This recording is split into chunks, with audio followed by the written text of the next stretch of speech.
Gold was sacred in the Indian cultures that flourished before the Europeans invaded South America. One legend tells of sacrificing precious stones and gold to a sacred lake. How each year an Indian chief anointed his body with oil, covered himself with gold dust, and dove from a raft into the waters, washing the gold from his skin. From this religious rite sprang the legend of El Dorado, for the Spaniards heard of it soon after they landed. For 3 centuries, their plunder and conquest were spurred by fantasies of a man made of gold and a lake filled with gold and jewels.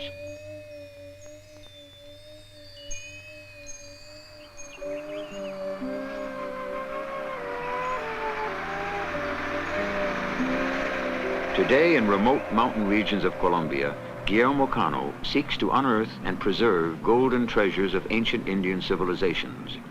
As a boy, Cano saw his father and grandfather search for gold and other valuables that Indians buried with their dead, perhaps 1,000 years ago.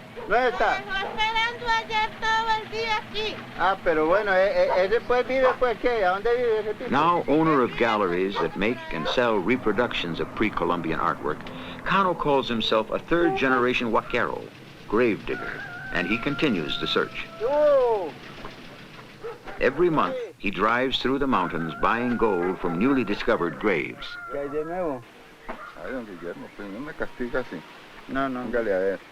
3 o 4 gramos. Sí. Bueno, siga guaqueando. No. 1000 pesos le va. Poca alimentación. El trabajo es muy duro y... En el otro juego le doy desquite. Ya, don Guillermo, ya. 1, 2, 3, 4, 5, 6...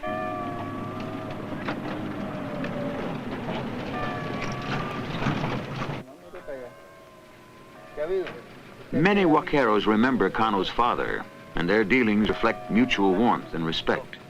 Cano says, more than friends, we are like brothers, people who are ready to do anything for each other. They deliver me whatever they have, trusting absolutely in me, and I do the same with them. ¿Cuándo viene Bernardo? Bernardo viene hoy. Sí. ¿Y Luis Alfonso? Pues él dijo que se lo haga a 1000 pesos gramo. ¿Cuántos gramos?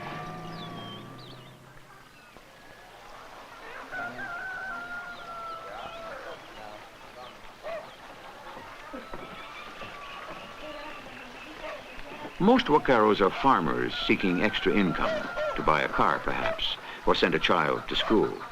Only a few have ever found enough treasure to become wealthy. Although digging up Indian graves is illegal, the law is almost never enforced, to the despair of archaeologists. In fact, the government licenses a labor union for Huaqueros.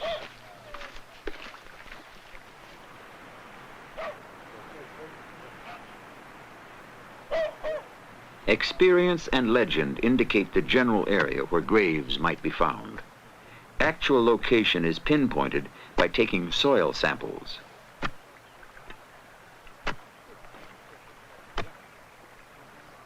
Color and texture of the earth, 1 to 2 feet below the surface, tell the experienced Huaquero whether the soil was ever disturbed, even after 5 centuries or more.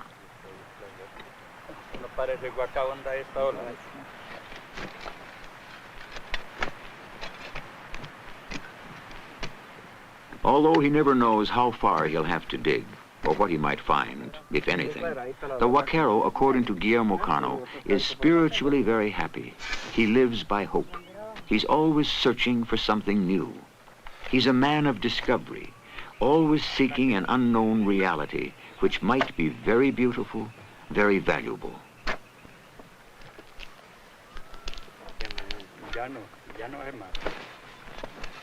Taking turns with the shovel, they will dig this day for 5 hours.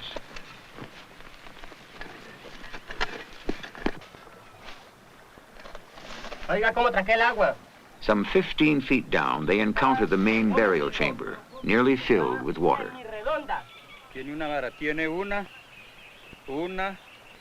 2, 3, y geme de agua. Cano is called. Although with his father and grandfather he's opened hundreds of graves, he sees each one as a new adventure. Filled with emotion, he takes the first look at a site that's been hidden from human eyes for perhaps 1,000 years.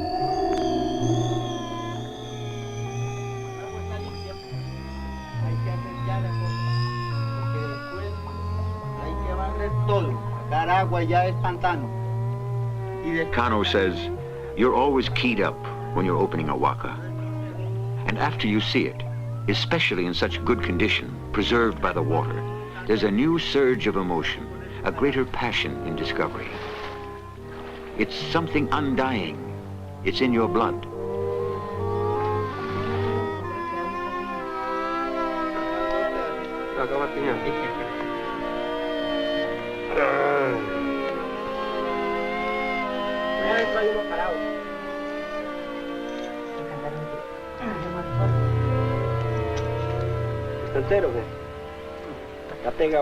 Many vaqueros take a more practical view of their trade. For them, there is always the possibility of finding the grave of an Indian chief or priest, someone who would have been buried with large gold ornaments. One such piece could bring enough money to support a family for years.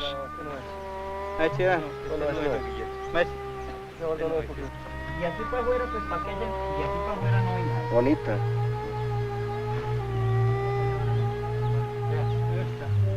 This is a frustrating day for Cano and the others.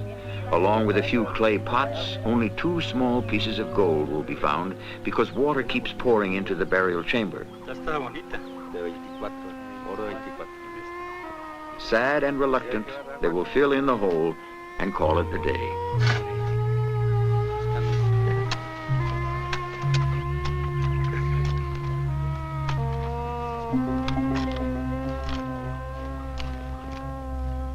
Aquí tenemos uno de los trabajos más extraordinarios del indio, que fue la elaboración de estas pequeñas cuentas de collar.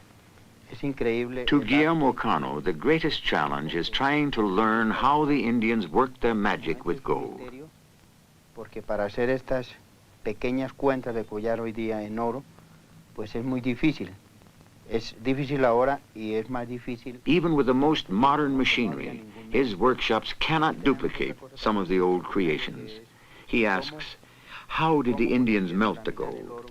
How did they centrifuge it? And he goes on, the art, the precision used by the Indians in working these pieces is still an enigma. When I look at this extraordinary work, I feel deeply moved, and I am baffled. We don't know what did really happen throughout all those years, and yet we now can find these art treasures still wrapped in the mystery of how their creators were able to produce them.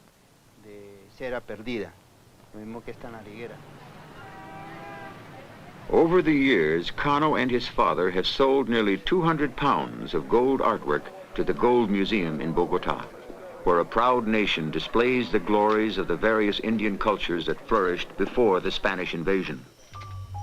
Although the museum's collection seems vast, most of the Indian gold is gone. By 1550, more than 500,000 pounds had been shipped from the Americas to Spain.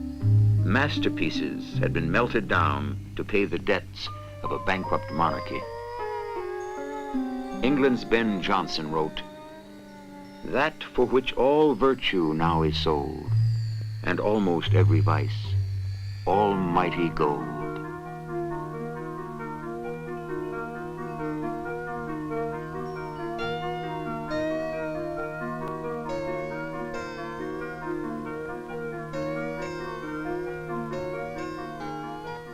Gold, noble gold, royal gold, fashioned to please the eye and feed the vanity of emperors and kings.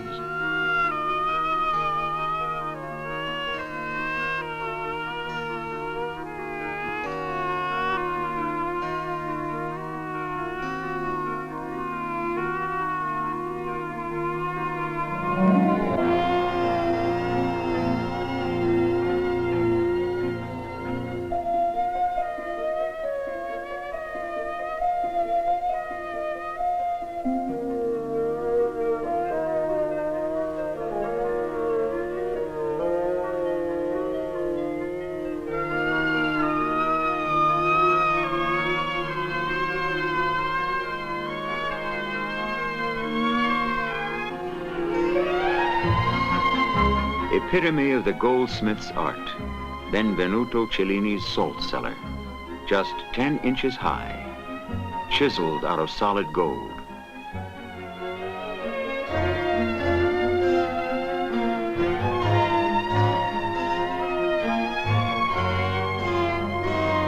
Gold, symbol of power, of divinity, of immortality. Gold, debasing gold, root of greed, lust, corruption. The duality compounds the mystique, and man's fascination remains, like gold itself, eternal.